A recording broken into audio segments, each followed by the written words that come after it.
Bienvenidos a Saber Pensar sobre lo que hay que hacer. Comenzamos. El día de hoy vamos a ver un tema que desde mi punto de vista es uno de los más conocidos y podría decir que es el más famoso de los contenidos matemáticos que se ven en secundaria. Mi momento ha llegado.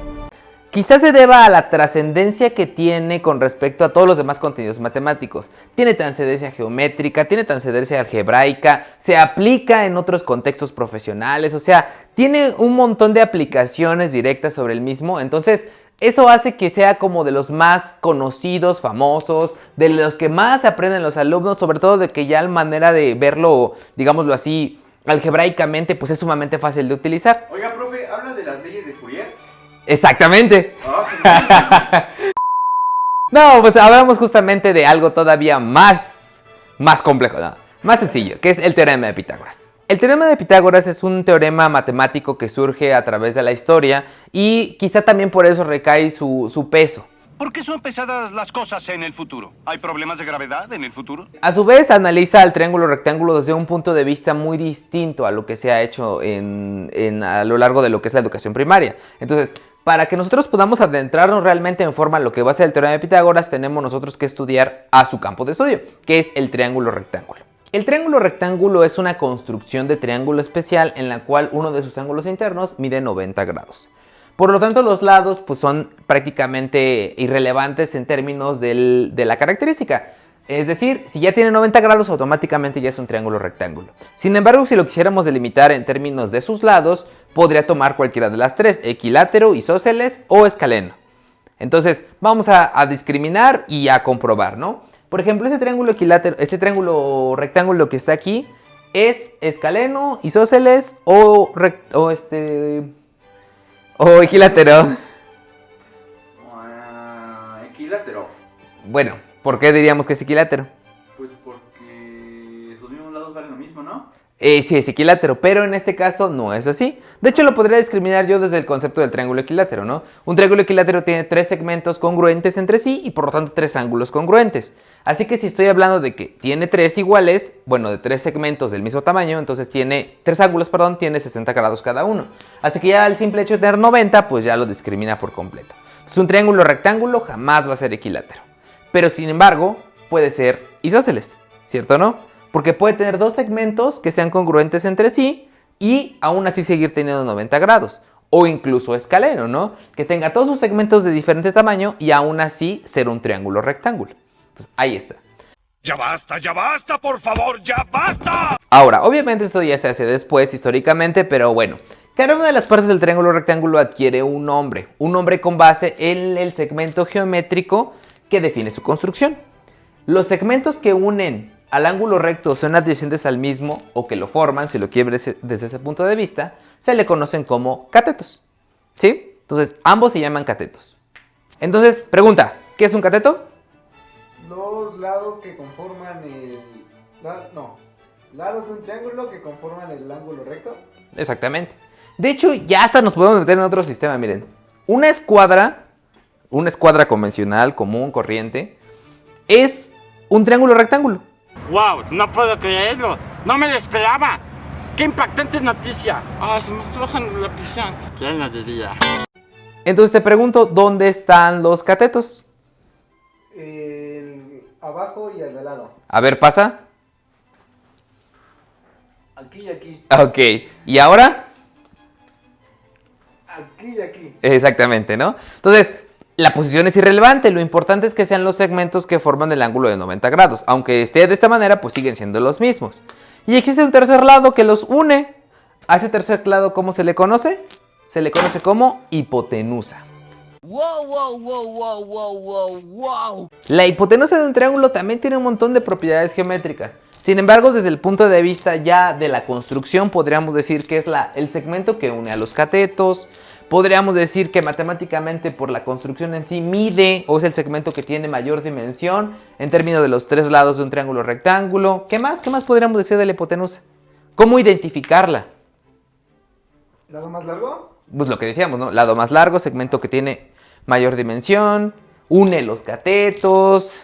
La que no tiene o no construye el ángulo recto. La que no construye el ángulo recto, o sea, lo opuesto.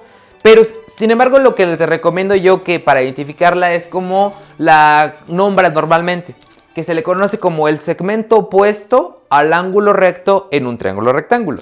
Es decir, que si yo identifico perfectamente dónde está el ángulo recto, la hipotenusa se encuentra del otro lado, es decir, acá.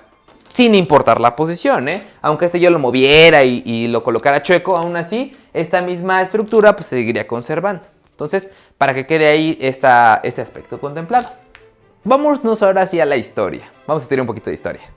¿Qué te pasó, viejo? Antes eras chévere. Todavía soy. Se habla de que en épocas, pues obviamente de las civilizaciones agrícolas, civilizaciones como los egipcios utilizaban un triángulo rectángulo muy especial. De hecho, se le conoce como el triángulo sagrado egipcio. ¿Qué, mamá? ¡Es el mejor nombre de la vida! Es una construcción que tiene características geométricas muy curiosas. Quiero que la observen. Se habla de que el triángulo rectángulo egipcio es una construcción que tiene 3 codos, bueno, una unidad de medida de ese entonces.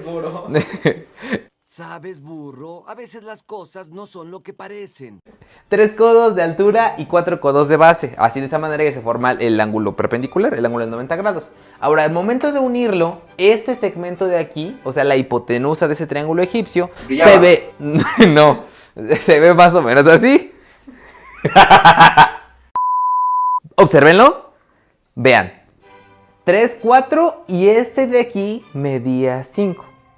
Entonces, quiero que observen que esta era una construcción muy especial porque esta no es algo que define el triángulo rectángulo. O sea, estamos hablando de que si yo construyo 3 de altura, si lo veo desde el punto de vista cómodo, y 4 de base, automáticamente la hipotenusa mide 5. ¿Sí? Es decir, en ese triángulo rectángulo, los catetos son consecutivos con respecto a la hipotenusa. Entonces, era una construcción muy curiosa, porque si quisiéramos nosotros, más bien ellos la aplicaban en términos se habla de que la agricultura, incluso en las construcciones mismas. Entonces, para nosotros quizás sea algo, pues, muy simple. Sin embargo, pues estamos hablando de épocas muy, muy antiguas en las que la matemática, pues, se encontraba como muy limitada. Entonces, observar un comportamiento geométrico como este y además aplicarlo ya en términos de lo que era su cultura como tal, pues hablaba de algo muy interesante. Entonces, les presento el triángulo sagrado egipcio. Señor Calamardo, venga a ver. Nada más para aclarar y quizás sea un poquito más impactante para ustedes, este triángulo que tiene no solamente consecutivos, sino igual números enteros en su estructura, no se puede notar en estos otros dos. Por ejemplo, si yo construyo un triángulo equilátero de 2 y 3, obviamente números enteros, y yo hago una medición, entre comillas, de la hipotenusa, obtengo un número decimal. Y de hecho es un número decimal muy especial, en su momento lo veremos, pero es un número que no es así como 3.5, no, es 3.6 y tiene un montón de decimales. Si yo le pongo 3 y 3, por ejemplo, y hago una medición, entre comillas, de la hipotenusa también, pues obtengo algo parecido a esto, 4.24 y así un montón de decimales. O sea, realmente estamos hablando de que no es algo como común que tengamos un triángulo cuya estructura sea como este. ¿Y por eso es sagrado? Y pues sí. Sí. Ok, bueno, ya sabemos cómo funciona y ya vimos un poquito de historia, ¿no? Quizá para nosotros no sea tan trascendente, pero históricamente sí lo fue. En épocas de los griegos, es decir, muchos años después, se empezó a notar este patrón, ¿no? Quizá no necesariamente por ese fenómeno, pero sí como tal se empezó a estudiar el triángulo rectángulo. Recordemos que era una civilización que estudiaba, eran filósofos, astrónomos, en la cual pues el estudio de la matemática pues era como una de las mayores como virtudes humanas, si lo quieren ver desde ese punto de vista, ¿no? O sea, era prácticamente algo nuevo el estudiar la geometría y el estudiar estos comportamientos que no se conocían, ¿sí? Entonces vamos a verlo. Entonces, ¿cómo decirlo? Ya en su momento, cuando estaban estudiando el triángulo rectángulo, quisieron ver si existía un patrón determinado que nos permitiera explicar este comportamiento. Sin embargo, pues como tal no nos vamos a llegar ya a la conclusión a la que llegaron, pero sí vamos a hacer una cita especial el día de hoy de un filósofo que se conoce como Platón. Específicamente ya hablando de un libro que él escribió, que se habla de los diálogos de Platón, se habla precisamente del primer vestigio de una propiedad sencilla que habla de triángulos rectángulos. Entonces diríamos ahí, ¿de qué hablaba este filósofo inicialmente? Decía, no existe un patrón geométrico en términos de los segmentos de un triángulo rectángulo, pero sí lo existe en términos de sus áreas. Vamos a ver qué nos decía él. Platón nos proponía... Oiga, profe. ¿Qué? Si existe Platón, también existe Cucharón.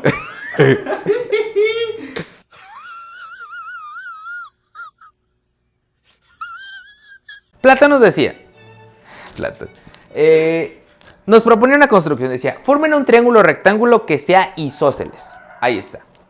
Vean, ya le coloco las señitas respectivas para decir que es isósceles. Ahora te dice, no importa este tamaño, realmente lo único importante es que sea isósceles. Así que este tamaño es el mismo que este, por lo tanto este ángulo es el mismo que este. Y la hipotenusa, pues queda así. Y nos decía, quiero que observen, quizá no existe un patrón determinado en términos de los segmentos, como les decía, pero ¿qué pasa si yo formo cuadrados? Cuadrados como tal, aquí, en los catetos, de esta manera. Son cuadrados con la forma geométrica completa, así que sé que este ángulo mide 90 grados y que sus segmentos son congruentes entre sí. Y Platón te dice, chécate, ¿qué pasa si yo hago la división de este par de cuadrados? Vamos a verlo. Ya resalté yo el triángulo original para que no nos perdamos.